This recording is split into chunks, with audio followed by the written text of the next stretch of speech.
Speaker, my questions to the Prime Minister. The Assistant Minister for Energy and Emissions Reduction claimed this week in relation to the climate policies of the government and opposition, "We're more close than we've ever been before and all broadly swimming in the same direction."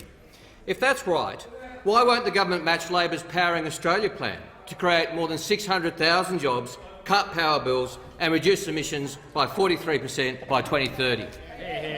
The Prime Minister. Thank you, Mr. Speaker.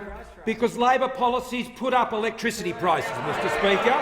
Because Labor policies on emission reduction, Mr. Speaker, close down manufacturing.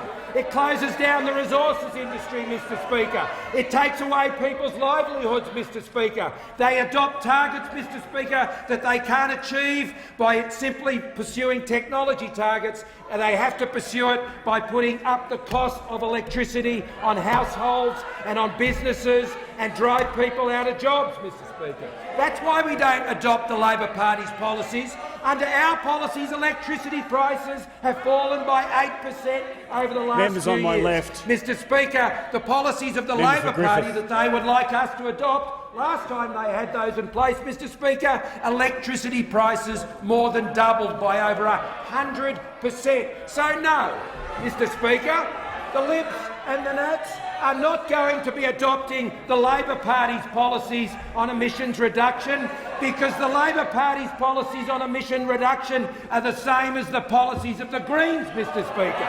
And how do I know that, Mr. Speaker? We know it from the Leader of the Greens himself.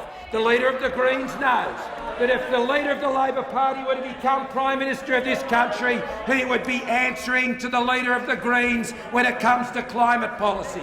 So if you're living up there in the Hunter, if you're living out in Latrobe, Mr. Speaker, if you're up there in the Northern Territory or the resources industry in Western Australia, if the Labor Party seeks to form a government after this election, they'll be doing it with the Greens, and they'll be putting up the electricity prices, and they'll be selling out the blue-collar jobs of this country.